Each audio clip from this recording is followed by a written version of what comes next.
itu segala pengetahuan, pengalaman itu ada di situ di masa muda ini. Ya, betul-betul makanya kita tekankan betul anak muda itu carilah apapun kau lakukan, yang penting tidak termasuk rekan anak muda ini masuk istilahnya kita jadi seperti ikan laut lah.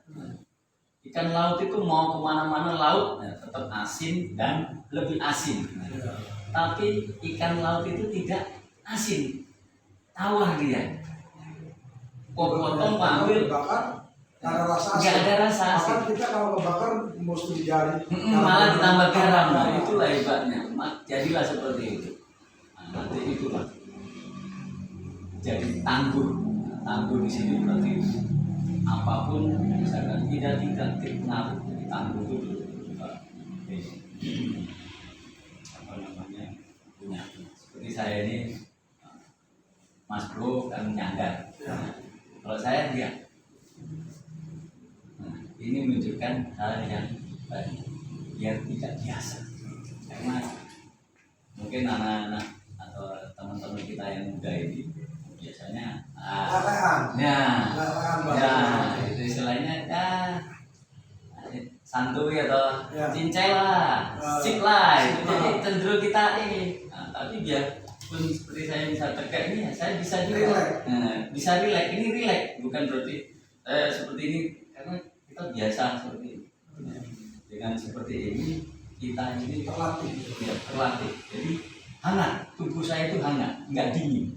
Karena kalau dingin seperti mesin saja, kalau mau digerakkan harus dipanasi. Nah, apalagi tubuh kita ini yang lebih dari mesin, yang dinamis, makanya saatnya kapan kita dingin, istirahat, saat tidur. Nah, yang kedua berhubungan dengan semangat tadi, kapan kita lelah? Saat kita tidur juga. Jadi anak-anak muda jangan ada kata lelah, karena lelah itu diucapkan atau dirasakan pada saat tidur. Jadi kalau anak-anak muda nggak mungkin akan berucap lah. Nah, tapi itu Islami, berlatih dari anak kecil, adik-adik kita ini. Jadi, Nana berhenti nanti capek. Dia belum tahu capek. Dia belum tahu capek itu bagaimana, makanya kita belajar dari anak kecil. Makanya jangan di benak kita ini ada nomenklatur capek, biar kita nggak merasa capek. Jadi ada selalu semangat. Selalu semangat. Menginjak berikutnya adalah ketiga, semangat itu dari mana? Menurut Mas Bro, semangat itu kira-kira dari mana? Harusnya dari hati sendiri. Dari kita sendiri semangatnya. Terus dari mana lagi, Mas Bro? Pertama muncul dari hati kita, dari pikiran kita, dan dari situasi. Terlepas. Ini hilang suaranya. Oke, tapi masih jelas. Masih jelas. Mungkin ada yang kita saat Mas Bro katanya tadi dari pribadi. Kalau Mas Bro saat sakit gimana?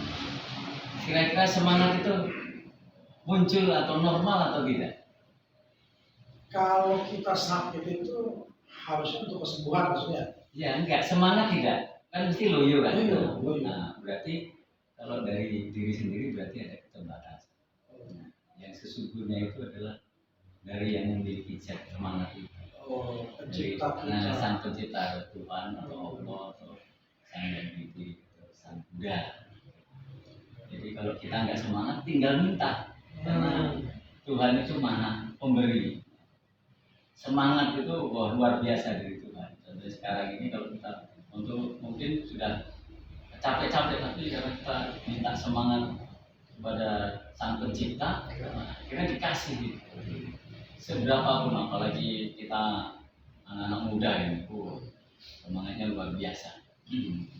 Kalau dari pacar, paling cuma sebentar. Pacarnya marah,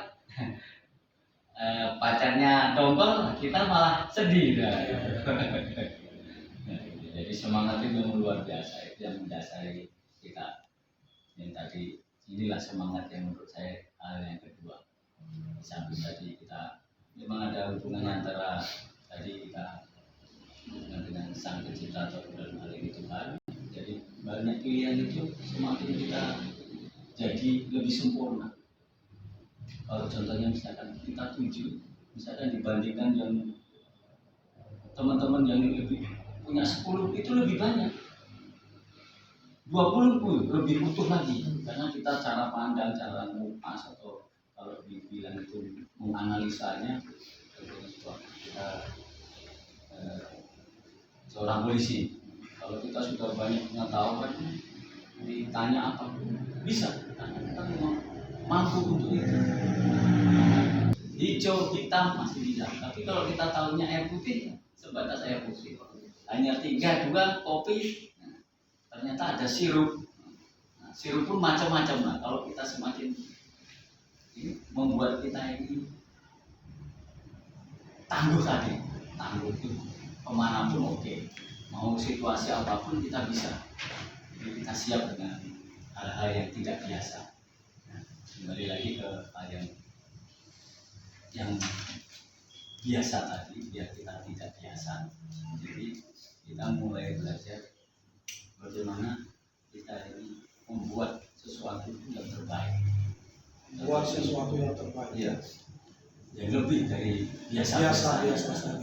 Contohnya tadi yang kita nyajikan tadi cangkir ini, biar kita sesuai apa yang akan disajikan ini, siapa yang mau ngambil. Berarti oh iya, orang ini posisi di kanan, oh, bapak ini atau orang ini nggak tidak, oh iya, berarti seperti itu.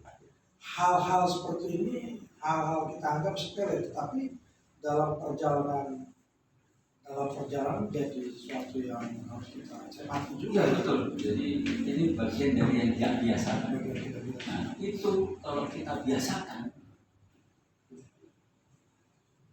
udah mengalir saja. Tapi kalau itu kita anggap cuek, sulit kita mau, karena ini dasarnya dari saat kita muda. Jadi proses dari muda itu ya artinya tadi kalau boleh saya dengar, artinya soal semangat, ya kan, terus lelah lah istilahnya. Ya. Terus yang paling penting adalah hubungan kita dengan pencipta. Ya. Ada lagi kan? Ya. Yang paling penting Ya, dari terakhir dari situ kita contohkan tulang. Ya. Kalau tulang masih muda, makanya isilah nutrisinya banyak sebelum dia mengeras. Nah, isi juga semuanya. Kalau sudah terisi semuanya keras, tapi muatannya itu banyak. Sama juga dengan isi, tapi hanya sedikit. Isinya satu, tapi semuanya satu semua. Keras satu. Yang dikeluarkan cuma satu. Tapi kalau tadi isinya ratusan atau bahkan ribuan, tulang itu kalau dibuka, 1, 2 sampai 1000 atau bahkan lebih. Karena sudah kuat, keras. Tapi kalau kerasnya cuma satu, ya udah. Dia tahu tidak biasa karena dia anggap ini jangan sampai goyang-goyang, karena kalau digoyang meja ini bisa tumpah. Nah, itu contohnya dari 4 hal, belum yang lain, belum taplak ini ya, ini taplak padahal 1000, wah lengkap itu, apalagi lebih. Tapi kalau cuma satu, ya kan dinaruh kita itu. Nah itu karena biarpun ya buatkan secangkir kopi, udah dia buka taruh. Nah itu. Tapi kalau dia punya bro, waktu kita yang membatasi, ya, kelihatannya ada nanti episode berikutnya. Ya. Sudah banyak disampaikan tadi bagaimana kita harus belajar. Saya lihat tadi, saya dengar belajar dengan alam, belajar dengan kesungguhan dan semangat. Ya. Dan tidak lupa juga untuk kesuksesan kita ini secara manusia, mendekatkan diri kita kepada Sang Pencipta. Itu yang anak-anak muda yang harus dikuatkan kira-kira, supaya nanti lahir pemuda-pemuda yang ke depan menjadi pemimpin bangsa yang punya jadi diandalkan kira-kira gitu ya. Jadi menjadi tokoh yang diandalkan pada masa depan. Mungkin itu, dan bro, terima kasih atas waktu yang singkat ini. Saya berharap dengan waktu yang akan datang untuk bisa jumpa lagi pada acara Semsi Menyapa untuk berbagi pengalaman, berbagi informasi mungkin, sehingga kawan-kawan